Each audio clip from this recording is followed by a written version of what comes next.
Bonjour les amis de la forêt. Alors aujourd'hui, je vais vous parler de la politique carcérale américaine. Alors pourquoi? Parce que les États-Unis détiennent le record des individus emprisonnés.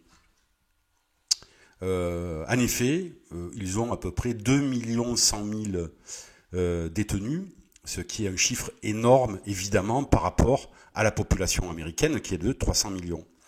Ils sont très loin devant les Chinois, qui n'ont que à peu près 1,6 million de prisonniers, mais ils sont 1,5 milliard les Chinois, hein, alors que les Américains sont 300 millions. Ils sont devant le Brésil et la Russie, qui ont à peu près 650 000 prisonniers.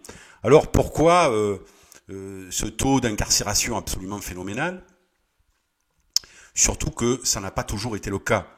Je rappelle que les États-Unis, dans les années 60 et au début des années 70, ont un taux d'incarcération assez faible, puisqu'ils n'avaient à l'époque que 250 000 prisonniers. Et c'est vrai que dans les années 60, c'était un peu l'époque Peace and Love et hippie, la Cour suprême d'ailleurs avait édicté un moratoire sur les exécutions capitales en 1967, c'est-à-dire qu'il y avait toujours la peine de mort, mais systématiquement en cas d'appel, la peine de mort était commuée en prison à perpétuité. Pour vous dire que la politique répressive américaine dans les années 60 s'était nettement adoucie. Alors qu'est-ce qui va provoquer ce changement vers le tout répressif et le tout carcéral? Il faut savoir quand même que à la fin des années 60 et au début des années 70, il va y avoir une explosion du trafic et de la consommation de stupéfiants, qui va entraîner une explosion en fait de la délinquance dans les grands centres urbains, dans les villes. Évidemment, ça va changer la donne. Dès 1970, le nouveau président américain Richard Nixon va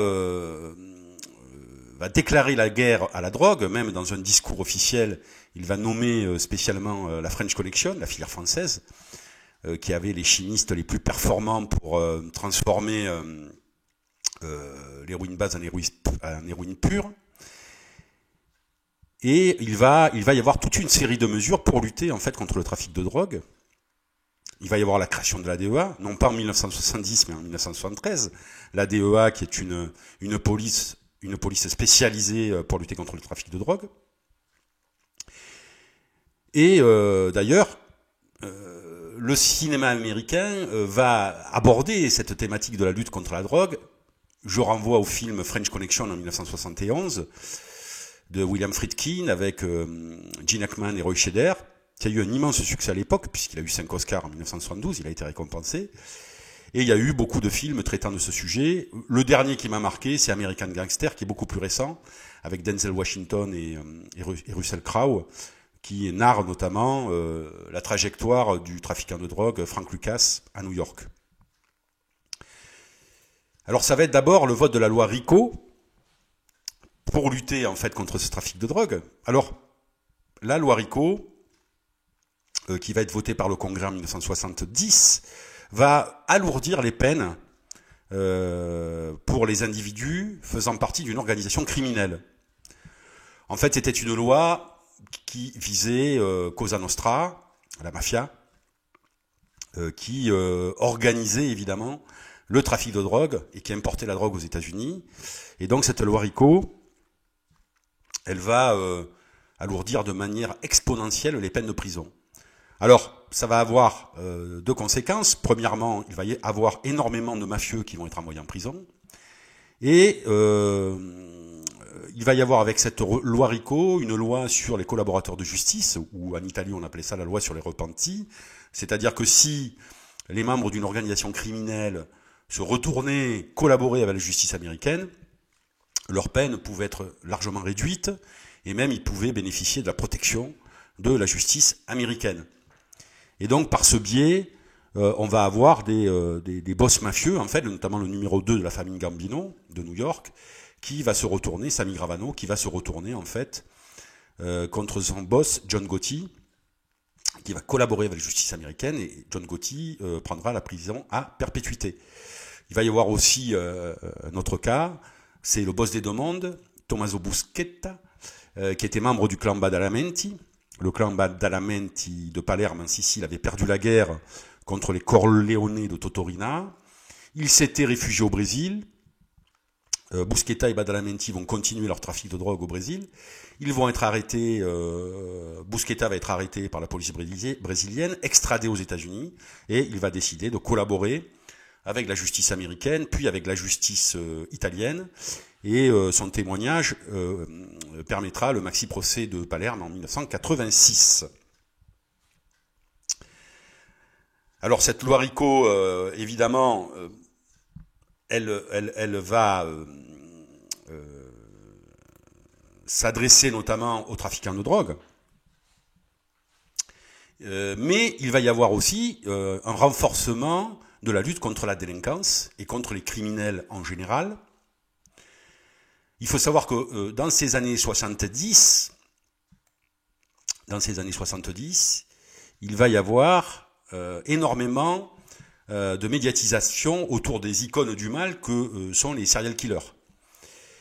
C'est pas les serial killers qui manquent aux États-Unis, et dans les années 70, il va y en avoir d'horribles.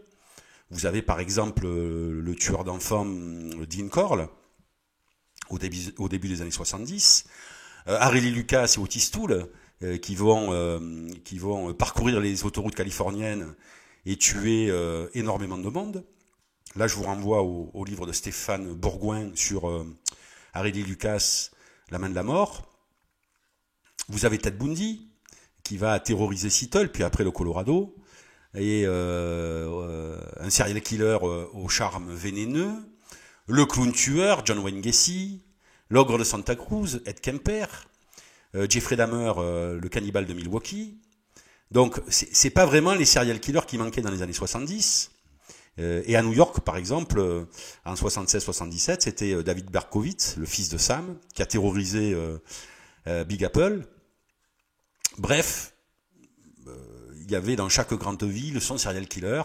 Je renvoie au tueur du Zodiac à San Francisco. Je vous renvoie au livre de Robert Graysmith sur le tueur du Zodiac. Il y a le film aussi, Zodiac. Donc, toute cette médiatisation autour de ces grands serial killers va effrayer un petit peu l'opinion publique américaine et va contribuer à faire évoluer les lois américaines vers plus de répression.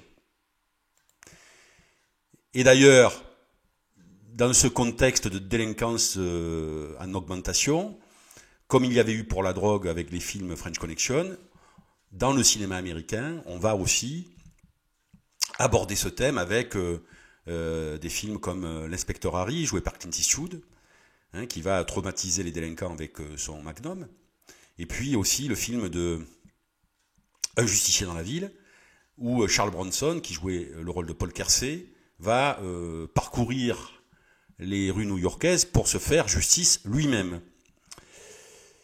Alors, dans ce contexte-là, on va voir apparaître, premièrement dans les années 70, le rétablissement des exécutions capitales en 1976. Je rappelle que la Cour suprême avait édicté un moratoire sur les exécutions capitales à partir de 1967, moratoire qui est arrêté en 1976, et le premier condamné à mort exécuté après cette fin du moratoire sera Gary Gilmore, qui sera fusillé en 1977. Il va y avoir, au début des années 80, l'arrivée d'un président républicain, Ronald Reagan, dont un des slogans sera « Soyez durs envers le crime ». Puis il va y avoir dans les années 90, le maire de New York, Rudolph Giuliani, qui va surfer sur sa politique de tolérance zéro, en s'appuyant sur la théorie dite de la vitre brisée, ou la version française qui vole un œuf, vole un bœuf. Pour Rudolph Giuliani, dès les premiers délits, même peu graves, il fallait déjà punir sévèrement, en partant du principe que tous les grands criminels avaient commencé par des petits délits. Et ça va se traduire en 1994, en Californie, par la loi dite des 3 strikes, des 3 coups, avec des peines planchées au troisième délit qui vont être généralisées par la suite à 25 États. Alors, en Californie, par exemple, si lors du premier délit, vous avez pris 5 ans, lors du deuxième délit, la peine est mécaniquement doublée, donc elle sera de 10 ans.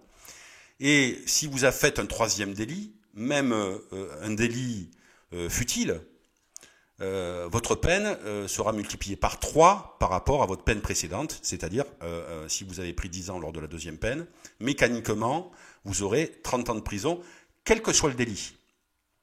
Et là, vous avez un exemple totalement délirant. C'est un individu, un Américain qui s'appelle Jerry DeWayne Williams, qui s'est pris 25 ans de prison en Californie parce qu'il avait volé une part de pizza. Mais comme c'était son troisième délit, qu'il avait donc récidivé, mécaniquement, troisième délit, peine planchée, il s'est pris 25 ans de prison. Donc il ne faut pas s'étonner qu'avec de telles lois, les prisons américaines soient les plus remplies au monde. Je vous remercie. Au revoir.